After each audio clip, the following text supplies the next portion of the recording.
Hi hello नमस्कार, मी सुषमा स्वागत करते तुमचं माझ्या यूट्यूब चॅनलमध्ये। तर आजच्या व्हिडिओमध्ये मी किचन टिप्स घेऊन आले। परवाच्या व्हिडिओला तुम्ही छान प्रतिसाद दिलात, तर म्हटलं तशाच आजसुद्धा मी बेसिक टिप्स तुम्हाला सांगणार आहे, ज्या तुम्हाला रोजच्या वापरामध्ये भरपूर उपयुक्त ठरतील। तर आता इथे पहिली टिप आहे बॉईल अंड्याची। तर बॉईल अंडी करताना खूप वेळा माझंसुद्धा असं झालं आहे की एकाद दुसरा अंडं चांगलं निघतं आणि बाकी सगळी अंडी फुटली जातात, व्हाईट एक बाहेर निघतं, अंड्यातील बल्ब बाहेर निघतो। तर परफेक्ट अंडी उकडण्यासाठी इथे मी कुकरचा वापर करते आणि एक शिट्टी घेते। एक शिट्टीमध्ये अंडी व्यवस्थित उकडली जातात, कोणतंही अंडं फुटत नाही। आणि जर एखादं खराब अंडं असेल तर ते फुटलं जातं। आणि इथे पाहू शकता जितकी मी अंडी उकडायला टाकली होती तर तितकी अंडी व्यवस्थित अशी उकडली गेलेत। तर आता अंड्याविषयी दुसरी टिप मी तुम्हाला सांगते। जर तुम्हाला अंडी गरम गरम असतानाच त्याचा कवच काढायचा आहे तर अंडी एका स्टीलच्या डब्यामध्ये घ्यायची आणि स्टीलचा डब्बा असा हलवायचा, हलक्या हाताने हलवायचा। नंतर इथे तुम्ही पाहू शकता एकदम इझिली त्याचं कवच निघलं जातं। आणि ज्यावेळेस आपण अंडी काढतो आणि हाताने डायरेक्ट कवच काढायला गेला तर ते अंड्याचा एक व्हाईटसुद्धा त्याच्यासोबत निघतं आणि मग ते अंडं दिसायलासुद्धा चांगलं दिसत नाही आणि खायचीसुद्धा इच्छा होत नाही। तर तुम्ही ही टिप नक्की फॉलो करू शकता। काहींना माहिती असेल आणि ज्यांना माहिती नसेल त्याने नक्की फॉलो करा।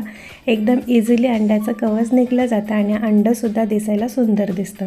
चला तर मग आता आपण पुढची टिप पाहूया। तर पुढची टिप इथे मी शेंगदाणे भाजायला घेतले। ज्यावेळेस माझ्या चपात्या होतात त्यावेळेस मी शेंगदाणे भाजायला घेते। वेगळा असा गॅस लावून तवा ठेवून मी शेंगदाणे भाजत नाही, कारण का चपाती झाल्यानंतर तवा आपला गरम असतो। तर आता शेंगदाणे भाजून झालेत आणि एका प्लेटमध्ये ठेवलेत। 2-3 मिनटं ठेवून द्यायचं, थंड होऊन द्यायचं जरा शेंगदाणे, आणि त्याच्यानंतर मग इझिली साल निघते। तर आता जितके निघेल तितके काढून घेतले। साल जरी नाही निघाली तरी साल चांगली असते, भरपूर फायबर असते त्याच्यामध्ये। आणि आता इथे गूळ घेतला आहे, गूळ कट करून घेते मी। जितका मला पाहिजे तितका गूळ कट करून घेणार आहे आणि बाकीच्या शेंगदाण्यांचा मी कूट बनवून ठेवेल, जो इझिली मला कोणत्याही भाजीमध्ये वापरता येईल। आणि आता इथे मिक्सरच्या भांड्यामध्ये भाजलेले शेंगदाणे आणि जो कट केलेला गूळ तर तो घेतला आहे आणि 1-2 इलायची घेतले। तर हे मिक्सरला मी फिरून घेते, एकदम बारीक कूट करून आपल्याला घ्यायचा आहे।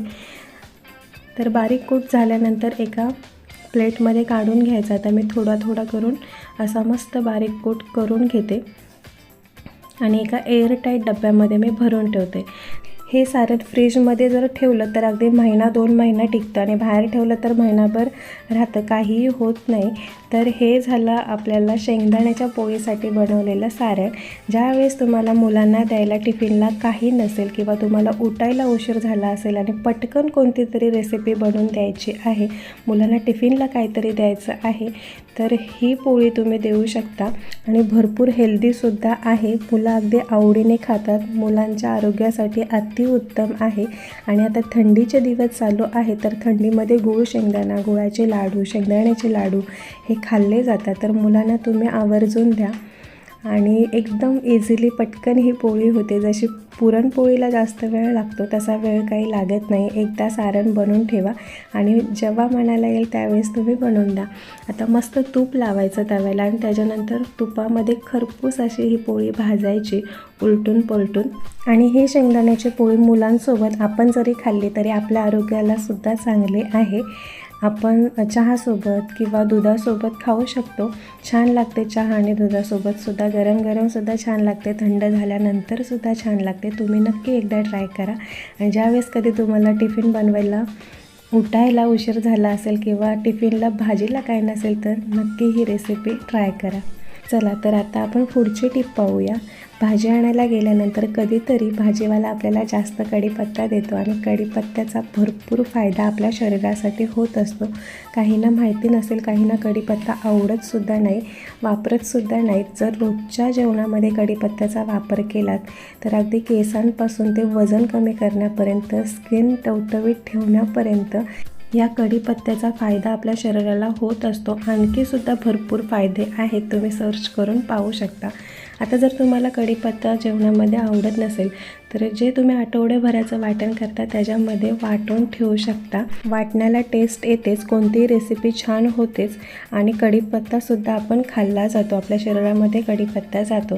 तर नक्की कढीपत्त्याचा असा वापर तुम्ही करत जा. आता पुढची टिप, इडली डोशाच्या बॅटरबद्दल मी मागच्या व्हिडिओमध्ये सुद्धा टिप सांगितली होती, पण आता मी प्रत्यक्षात तुम्हाला दाखवते. तर इथे डाळ आणि तांदूळचं वाटण जे काढायचं आहे तर ते घेतलं मिक्सरमध्ये थोडं आणि त्याच्यामध्ये थोडासा भात घालून मी फिरून घेणार आहे. ह्याच्याने एकजीव पीठ होतं आणि लवकर फर्मेंटेशन पीठ होतं. तर इथे पाहू शकता, हे आता मी 1 दिवसासाठी ठेवणार आहे फर्मेंटेशनसाठी. चला, तर आता काम करत करत चटपटीत खाण्याची इच्छा झाली तर म्हटलं ही रेसिपी तुम्हालासुद्धा शेअर करावी. आता पेरू आणलेत आणि पेरू जास्त पिकलेत सुद्धा. पेरू इथे कट करून घेते. थोडे जास्त पिकलेले पेरू असतात ते छान लागतात. आणि आता असे कट करून घेतल्यानंतर एका बाउलमध्ये घ्यायचे आणि त्याच्यामध्ये लाल तिखट, काळं मीठ, चाट मसाला आणि नॉर्मल थोडंसं मीठ घालून चटपटीत चाट आपल्याला बनवायचा आहे. घरातले सुद्धा आवडीने खातात, मुलंसुद्धा आवडीने खातात. आणि मेन म्हणजे जास्त पिकलेले पेरू खराब होऊन घालवण्यापेक्षा या पद्धतीने जर खाल्ले तर ते लवकर संपले जातील. तर चला, आता इथे मी संध्याकाळचा टिफिन बनवते. टिफिनसाठी पोळी बनवते इथे, म्हणजे फुलके बनवते. भाजी वगैरे बनवून घेतले. नॉर्मल मटार फ्लावरची भाजी बनवली, त्याच्यामुळे तुम्हाला काही रेसिपी दाखवली नाही. आणि आता इथे 4 नेमके टिफिनला देण्यापुरते फुलके बनवलेत आणि बाकीचं पीठ राहिलं आहे तर ते खराब होऊ नये, काळं पडू नये म्हणून मी वरून तेल लावलं आहे. आणि आता एका डब्यामध्ये मी ठेवते आणि ते फ्रीजला ठेवायचं, म्हणजे ते खराबसुद्धा पीठ होत नाही आणि काळंसुद्धा पडत नाही. तर ही सुद्धा टीप नक्की लक्षात ठेवा. आता थंडीमध्ये भरपूर साऱ्या भाज्या मार्केटमध्ये येतात आणि आपण खूप साऱ्या भाज्या घरी घेऊन येतो, पसारा होतो, फ्रीजमध्ये ठेवायला जागा होत नाही. तर हे असे मटरचे दाणे एका प्लॅस्टिकच्या पिशवीमध्ये काढायचे, म्हणजे ते खराबसुद्धा होत नाही आणि जागासुद्धा जास्त व्यापली जात नाही. नाहीतर मग त्या शेंगा फ्रीजमध्ये ठेवल्यावरती खूप सारी जागा व्यापली जाते.